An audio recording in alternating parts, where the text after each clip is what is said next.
Hello everyone, welcome to StudyTravel TV Live, a show of news, statistics and opinion. I'm Matthew Knott, news editor of StudyTravel Magazine.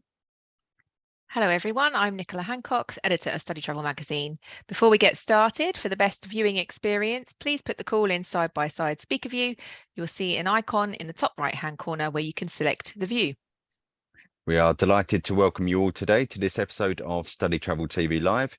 In today's broadcast, we'll begin with a news story and then we'll be joined by our guest this week, Catrin Diamantino, CEO of BELTA and a board member of English UK, and Antonio Bacelar Jr., director of Mundo Intercambio in Brazil and a board member of Brazilian agency association BELTA.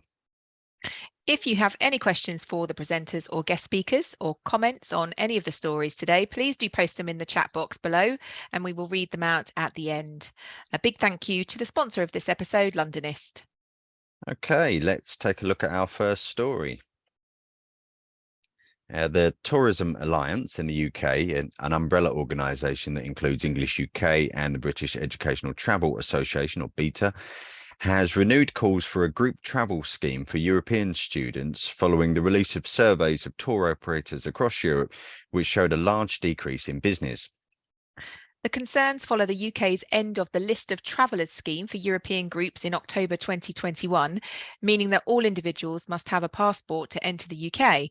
The Tourism Alliance said that rates vary across Europe, but estimates only 35% of Italian school children actually have passports. Additionally, some school children may not qualify for EU passports, and some countries have inclusivity requirements for group trips. In a survey of 235 operators in June, an 84% decrease in group business to the UK, including group trips for cultural reasons and English language study, was predicted for 2022, compared with 2019 levels. The passport requirement was ranked as by far the largest factor in that prediction by the respondents. A subsequent survey of 82 operators in October on actual business up to the end of August 2022 found an 83% decrease for the UK against 2019 levels, compared with only 29% for Ireland and 32% for the rest of the EU. For 2023, organisations are only predicting around 40% of pre-pandemic volumes of groups for the UK, but expect other EU destinations to return to pre-pandemic levels. A third of organisations surveyed said they thought the UK volumes would never return all the time that the passport requirement remains. So at this point, we'd like to introduce our guests. Catrin and Antonio, hello. Thank you for joining us this afternoon or today, wherever you may be. It's a pleasure to be here. Yeah, thank you for having us. Great. And now, Catrin, you are on the board of English UK. The pandemic pushed this ID card issue to one side for the last couple of years. So how concerned is the association about this now? I would say that we kept talking about it even during COVID, actually, because it is a big concern. And it's one of our top priorities for lobbying for English UK. And as you've mentioned before, we've joined forces to have a bigger voice. Together with the Tourism Alliance and the British Educational Travel Association, trying to really prioritize this. It's one of our priority for lobbying. Definitely, it's very important for us as an association. And in an ideal world, what solution would you like to see from the government? We would like to introduce proposing a sort of a scheme where the students could travel together with a teacher as part of an educational group. And that's obviously for students from the EU, EEA and Switzerland. And that would be for up to 6 weeks of travel, going to an accredited ELT center. That's what we're proposing. or lobbying for strongly. It's a top priority for us. Well, fingers crossed. Yes. Antonio, has the group travel market and the junior segment more generally recovered in Brazil this year? Well, we felt this year there was a growth, as the students did not travel in 2020, did not travel in 2021. We felt that there was a large number of students traveling this summer. Most of agents, we have double-sized the number of students, and destinations such as England grew because we were still having some problems with the timing processing visas for traditional countries like Canada or the US or Australia was too closed. So we felt there was a growth. But we feel that for next year, we may go down to regular numbers again. And so you've mentioned sort of groups to England there. So typically, what are the main sort of destinations for sort of group travel? Like for group travels, it's mainly the English speaking countries. Yeah. Usually Canada, US, Ireland, England, these are the most popular ones, most traditional ones, Thank you. And is there much government funding, Antonio, for school group travel at a national or state level currently? Actually, for the past 4 years, most of the federal national programs, they were cut. They were not happening. Only a few states, mainly in the northeastern states of Brazil, we had some students going abroad. My state, for instance, we have had around 500 students going on 12-week language programs to English, French, Spanish, but mainly to English language. And after election, some states like mine, the government, they have decided to double size these programs. For instance, my state used to send 50 students per term. Now they're going to send 100 students, 50 just for English language, 50 for English, 30 for Spanish, 20 for French. And with the new presidents, these kind of programs like Science Without Borders, most probably they will be back. So we will see that the government-funded programs, they tend to be back on a state level and on a national level. So that's great to hear. And with these funded programs or funded schemes, can agents like yourself get involved with this? Yes, we can. There's always a bid, we have to take part in bid, but any agents in Brazil, they actually the programs, they are run by agents. The government selected the students, and the agents, we are the ones which operate these programs.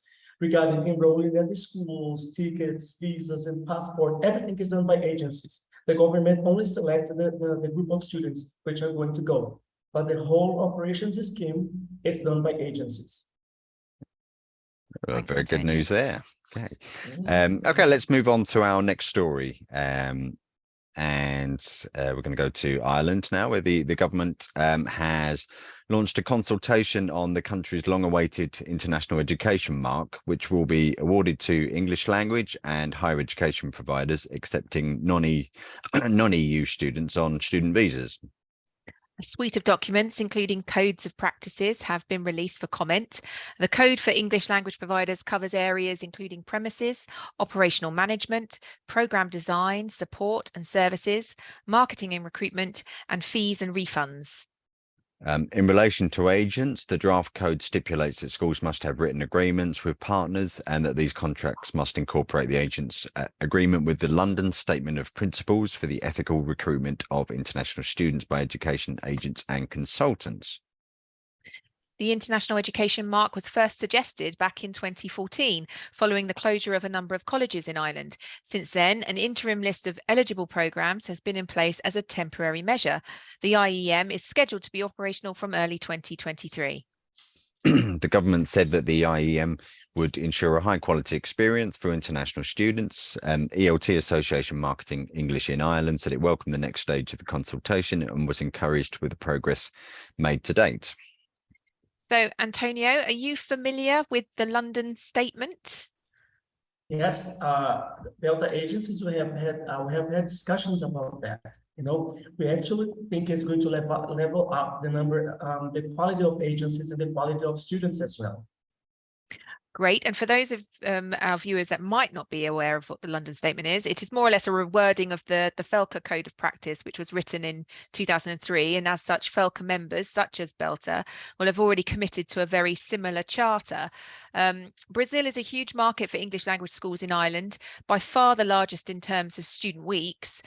So as a Brazilian agent and a board member of BELTA, Antonio, are you encouraged by the development of the international education mark? Oh, yes, definitely. We were having some problems with agencies which they were operating like home office agencies or agencies where we did not have a very high standard. And with this new situation now, then we feel that BELTA agencies and some serious working agencies will profit from it, definitely. The level of the market to Ireland will be better. It's not going to be only numbers, but there's going to be quality. Okay, very good. Catrin, one of the reasons that so many Brazilians choose Ireland is the fact that long-term language students can work there. I know English UK has been lobbying on this issue. Do you see any prospect of a return for some work rights for language students in the UK? I wish. We published English UK published a position paper in May of 2022 about how the government can support rebuilding the sector, and one of the top priorities is definitely to restore work rights, part-time work rights for students with accredited ELT providers. So it's another top priority for us besides the youth mobility, the youth travel scheme. But yeah, I mean, it's very political, obviously. Sure. But it's definitely there as a top priority that we've listed as that could make a huge difference to the UK ELT sector. And aside from that, is there anything that's that could be done by schools or English UK that to increase the UK's market share of the Brazilian market? I think we've had a great bounce back from Brazil this year, and I think it means a lot. There's been a lot more exposure to the UK in Brazil. I think maybe our not fantastically strong currency here in the UK is also maybe helping situation a little bit versus the very high dollar. So I think there are some things that can certainly assist. Thank you. Okay, we'll look at another story next to the USA, where the annual Open Doors report on international students at higher education institutions has indicated a strong recovery from the COVID-19 pandemic. Yes, the total number of students enrolled at colleges and universities in 2021-22 was 948,519, a 4% increase compared with the previous year, although still around 11% below the pre-pandemic total in 2019-20. Encouragingly, there was an 80% increase in first-year students in 2021-22 to 261,961, comparable with pre-pandemic levels. Overall, China was still the largest source market, despite an 8.6% decrease, but second place India recorded growth of 18.9%. Highest ever totals of students were recorded by Bangladesh, Colombia, Pakistan, and Spain, and Nigeria posted its best year since the mid-1980s. And there was also strong double-digit growth from Germany, France, and Italy. A snapshot survey of 683 institutions on the current 2022-23 academic year also indicated further growth, with a 9% increase in total students. The survey found that 83% of schools are committing the same or more resources to international student recruitment, and that 49% were using agents, a slight increase over previous years. NAFSA, Association of International Educators, also released its annual estimate of the value of international students at higher education institutions in the USA, which was 33.8 billion in 2021-22, a 19% increase compared with the previous year, although still well below the industry peak of more than 40 billion in 2018-19. So, Antonio, there was an increase in Brazilian students in the report of about 6%, and Brazil was the 8th largest source market for US universities in 2021-22. So will this trend continue, do you think, or is the US proving too expensive currently due to the strong dollar? I only see that the major situation, the major issue with the US is still is the visa processing time. I think we will sustain this growth, but the visa processing time sometimes can take up to 4 or 5 months because the councils, the Canadian Council, the American Council, they were closed for about 10 months. So we have a huge waiting list for processing. They are making it faster for study visas. So I still see a growth. I see the tendency of more and more Brazilians going into higher education. And with this new government, I foresee like those programs like Science Without Borders, sending more students on college programs abroad. Of course, it's not going to happen next year, maybe within the next 2 years. We're going to have, I foresee, with our colleagues from BELTA, we do foresee a sustainable growth. The only matter, as I said, is the visa issuing time. And the number of higher education institutions in the USA using agents seems to be edging up every year, according to these reports. And the pandemic has probably accelerated that process. Are you finding that US universities are approaching agencies or are more open to working with them? Yes, we have had some of them visit us even during pandemics. In 2020, we have had some universities coming us in October, November, they came for a visit. The thing is, who decides who pays the program most of the time are the Brazilian parents. And the Brazilian parents, they still like to have that face, that company to come to if there is any problem, or people to solve the visa situations, the documentation processing time. So I think that the universities are finding out the importance of agencies for Brazilian parents, which are the ones who pay the college program abroad for their kids. Great, thank you. And how are things looking for the UK ELT sector for the year ahead, Catrin? Does BEL have any new initiatives on the horizon? I think one of the priorities for us definitely has been to make sure we can secure capacity going into next year, because I think it was something a lot of people struggled with during this past year. And that for us has been making sure we have enough residential accommodation for our adult year-round students. There is just definitely such a strong trend, both in terms of demand and supply of residences versus homestays. So we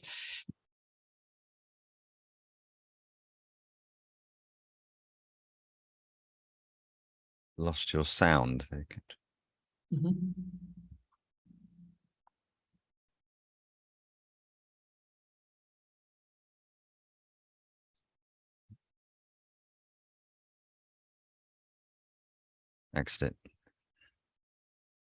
Accidentally turned your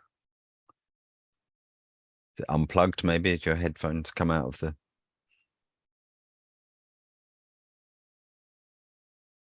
Sorry about that. There we go. There we go. Yeah, okay. This is live TV, folks. Anything can happen. Yeah, very exciting. Another thing we're working on at BEL, which at the moment very, very much, is that we're opening or kind of reopening after many years under 18 year-round residential site near London. And we will have a space for 225 students and staff.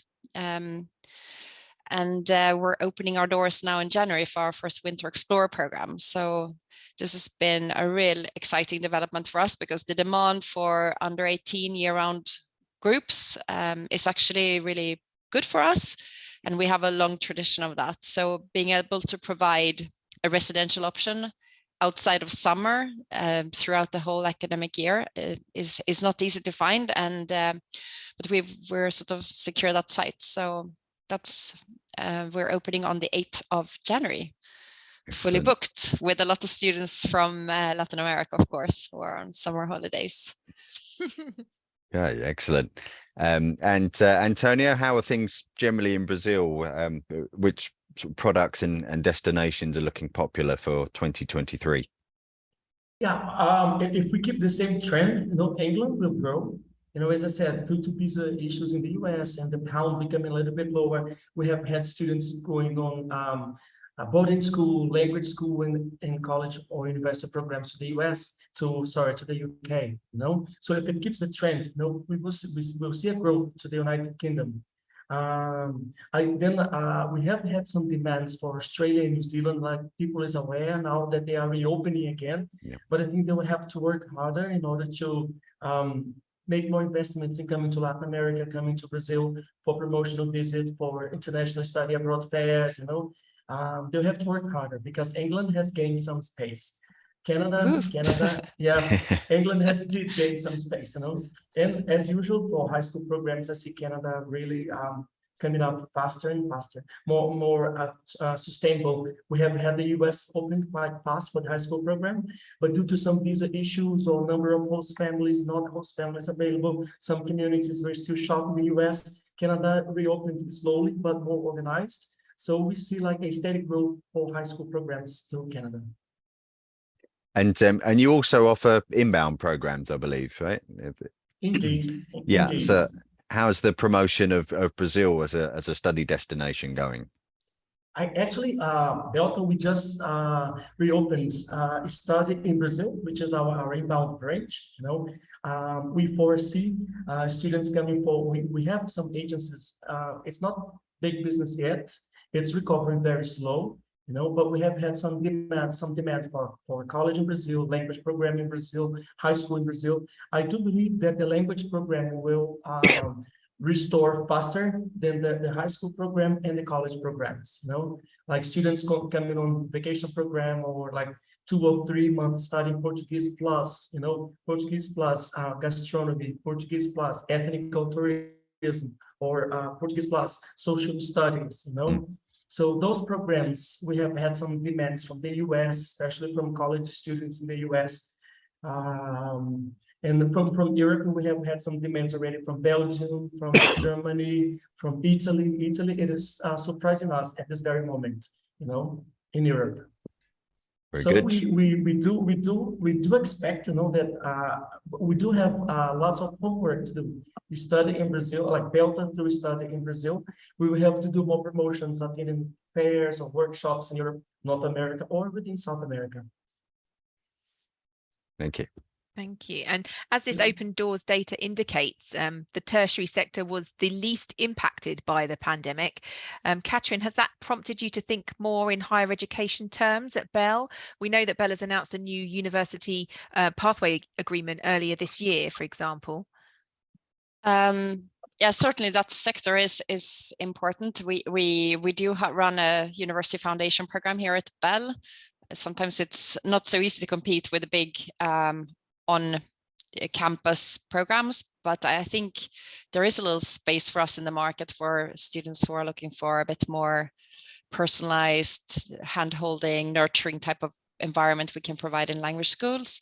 And I think also the numbers for going into higher education in the UK the numbers have just exploded. Sector is doing really well. So I think that will trickle down also to all of us in language who provide these types of programs, because inevitably with that comes the need for language preparation and so on. And we've seen some students from some new markets this year, such as Pakistan, for the first time. So that's been quite exciting as well. Very good. And Antonio, did more Brazilian agencies move into the higher education sector as a result of the pandemic? Yes, definitely. Especially like in the southeast of Brazil, they used to work more with higher education before pandemics. North and northeast of Brazil, it was not a very strong market. So we saw that the southeast of Brazil, they kept that number of agencies working. And for the north and northeast of Brazil, agencies have seen it as an opportunity. You know, I'm also BELTA coordinator for this area of Brazil. We are almost 60 million people living in the north and northeast of Brazil. So we have new agencies on board coming from this area of Brazil. The south and southeast, yes, it was very popular before pandemics, and it keeps on being popular. In our area, it is a developing product. It's all about the northeast of Brazil, right? Okay, we'll take one more story. And lastly, some news from the English exam sector. The IELTS test in Vietnam has been suspended until further notice, following an order from Vietnam's Department of Education and Training to monitor and manage foreign language tests. Both the British Council and IDP Education, which administer the IELTS tests in Vietnam, have confirmed that tests are on hold in respective statements. Chinese, Japanese, and Korean tests have also reportedly been suspended, and local media outlets have reported that the Vietnamese government said test organizations have failed to complete new approval procedures in time. Earlier this year, the British Council in Vietnam issued a warning about fraudsters operating in the name of IELTS, including offering to supply test content and being able to fake results. Meanwhile, ETS has announced that its TOEFL Essentials test, a streamlined at-home English proficiency test launched last year, is now accepted by 500 institutions in 29 countries. So, Catrin, with most of the major English exams launching online proctored exams during the pandemic, and the likes of Duolingo also making an entry into the testing market, has the English testing sector changed at all, do you think? I mean, it's difficult to say on a kind of global scale. I think we're still kind of trying to figure out the world post COVID, and we're still in a recovery mode. So, but I mean, for us, demand for IELTS is just like normal. But I would say one thing is that for us, an association as with English UK, we've been talking a lot about the complete decline of SELTA, people doing SELTA tests to become teachers. That's a major concern that we have, considering that we no longer can recruit staff from the EU and so on. The demand for SELTA has gone down a lot. There was obviously when SELTA moved online and all that, but we, that hasn't helped to fuel demand. So that's a big concern in terms of future teachers that we can recruit into this sector. But otherwise, on normal testing, we're seeing sort of as the market is recovering, market by market, the demand for IELTS tests is going. It feels normal to us, at least. Okay, thank you. I think should we skip the next one? Thanks. Yeah. Antonia, do agencies have any concerns about the security of online exams? The reports of fraud in Vietnam appear to be related to in-person exams, with candidates being approached outside centres. So could the remote exams be safer in that sense, do you think, Antonio? Oh yes, I think since the pandemics, we have had more and more. We have more and more the remote examinations. In Brazil, there's a big market for it, for people who go on high school program, for people who go on college programs. So I think it is very much part of our reality nowadays, and there can be developed more safely towards it. I do believe, in order to be assured that the tests are correctly applied, that the people is actually taking the tests, because we have had some fraud here regarding those examinations that not the real people were taking it. This was one of the issues we faced here. Security aside, the fact that these sort of cheaper and more convenient and more accessible sort of online exams from the likes of sort of TOEFL and IELTS and Pearson and all the other exam boards, is that something that makes your job easier in terms of selling an academic sort of study program overseas? It does. Again, as I said, some of the programs do sell. There is this requirement for the tests, and then like the online test, it is part of our routines nowadays, So it does. It is necessary, Thank you. Okay, well, that brings us up to date, I think, with all of the stories this week. So at this point, we'll open up to the audience to see if there are any questions for our guests or the Study Travel team. These can be on any of the stories or topics we have just been discussing. Just while we wait to see if anyone pops a question in there. Antonio, BELTA recently celebrated its 30th anniversary, was it? Yeah, so congratulations to all at the association for that landmark. What does BELTA have planned for the next few months? Actually, like having our 30th anniversary, it was a way for us to say we survived. We have reinvented ourselves, And some of our partners from abroad that were present, they came here. We had the government of some countries such as Australia and Ireland. We had Canada present in our celebration. So we felt that with the partnerships we have had during pandemic, we will keep on developing this partnership with such countries. And BELTA will be for the following year. We're going to have we'll be giving more support for agencies on their study abroad fair. We'll be working to bring more partners to these workshops and to these meetings. And we are thinking very positive. We want to work and solve some situations regarding visa issuance that has still been taking very long. Some situations in placements in some of the high school programs. We're having some meetings, and we are getting ready for a better 2023. We feel that we expect that 2023 will be better than this year and than the past year. So we made it, we celebrated it, our partners did come, and we are very confident for next year, despite all the challenges. This year was very hard, also because of election in Brazil. This has declined some of the enrollment numbers, especially starting the second semester, because everybody was expecting to see the results of elections. So we see that following year, hopefully things will be back on track. We're very confident on that. Thank you. We do have a question that's just popped into the chat box from Tim Dunkley. Hi, any thoughts on the 2023 problem of lack of host families for short stay summer study holidays for juniors? We're seeing schools taking half their max numbers due to this. I mean, either could answer, but Antonio, what are your thoughts about lack of host families for short stay students? It is an issue. It is an issue not only for short homestays, but for high school, but for the short homestays. Again, as I said, this year it was very a big challenge for us because the number of Brazilians going abroad in 2022 this summer it double sized. So we have had delay in getting host family informations or some placement levels which did not happen in the past. Like we had some issues with that. I'm not sure that we're going to have the same boom for next year, but that we're going to have regular numbers for next year. And we hope that the homestay situation will be solved, as we had some agents complaining, parents complaining to us, and in some of our BELTA meetings, this was discussed. This summer, it was a challenge for us, the homestay situation. Thank you. What about you, Catrin? Have you had any experience of this yourselves at BEL during the summer? We don't offer homestay for young learners simply because we just don't like the model.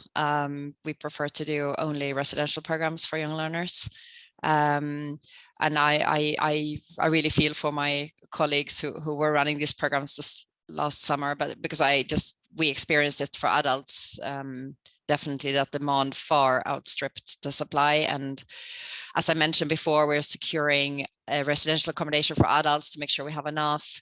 We are taking on a year-round under 18 residential option for young learners just to make sure that's because I just don't think the homestay is going to come back. We're seeing a little bit now with maybe with the cost of living and all that people.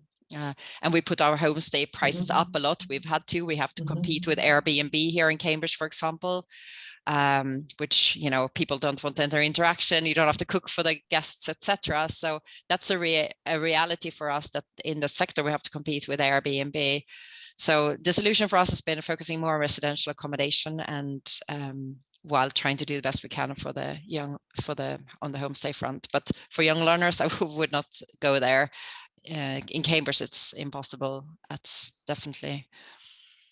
Thank you, Tim, and then thank you for the question. And anybody else interested in this topic, I would recommend that you watch the previous episode, and we'll show you where to find that in just a moment, where we had Oscar Porras from Asaproce and we had Rachel Lindsay from Languages Canada. And the homestay provision was one of the main topics that we discussed last time.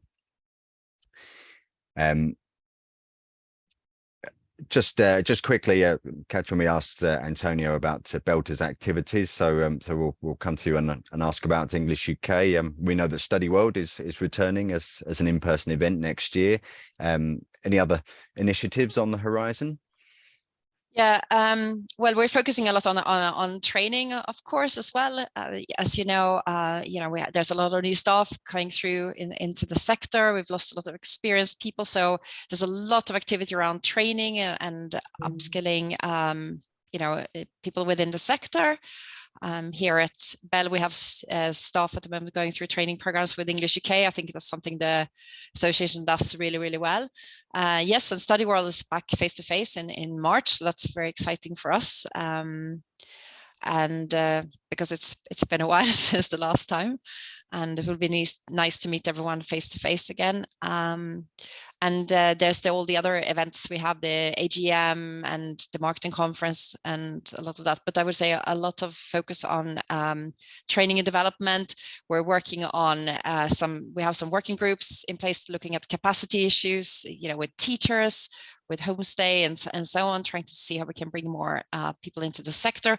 And also the lobbying, of course. The lobbying is hugely important for us, and with the position paper and sort of joining forces with other associations to sort of have a bigger voice so that we will be heard and all our needs. It's of course challenging when you're lobbying when there's a change in government all the time, but hopefully now we'll have some stability and hopefully we can get some of our asks can be listened to, such as the youth travel scheme and the work rights. That would solve a lot of issues, I think, also for the hospitality sector here in the UK that can't find enough staff. So gosh, do we have a fantastic solution for them?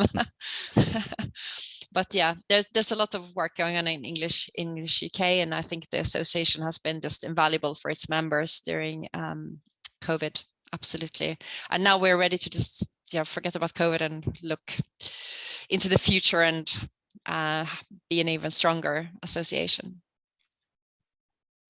Great, thank you. And we actually have one more question, actually, with that in mind, looking towards the future. Peter Hayes has asked, Antonio, what is the most important thing for Brazilian students when choosing a study travel destination or school? I would say like the safety, of the place, the quality of the schools, the partnership that the Brazilian BELTA agencies develop with our partners abroad. I would say that in Brazil, the word of mouth, especially the recommendation, it is something very important. So I would say that for the Brazilian market is what do Brazilian agents recommend as a study destination, who we do have, and safety, as I said, and pricing is something also, the conditions of payments for Brazilian students. And I could see that with the pandemics, more and more we have heard the word installments, like Brazilians asking to pay programs installments. We haven't heard of this before. So I would say safety, quality of living, prices, trust, and yes, I would say that these are pretty much the most important things. Thank you very much. Okay, well, that looks like it's the end of our audience Q&A, which brings us to the end of this week's StudyTravel TV Live. Our next episode will be on Wednesday, the 30th of November at the same time of 4 p.m. GMT. Visit the StudyTravel TV Live page on the StudyTravel Network, which you can find under the magazine section in the menu, which you can see on the screen there. And on this page, we'll announce the guest speakers for the next broadcast, and we'll put up a recording of today's episode and all of the past episodes, which I mentioned just now. So that's it for today. We'd like to say a big thank you to our special guests. Catrin, thank you for your time and insights today. Thank you for having us. Antonio, thank you for joining us and for sharing your thoughts. Thank you very much. It's a pleasure to be here and ready to help at any time. Great. Well, we hopefully see you at Alfie Brazil maybe in March. Definitely. Yeah, a thumbs up, that'll do. And thank you again to our sponsor this week, Londonist. And thanks to everyone here for watching. Goodbye. Goodbye.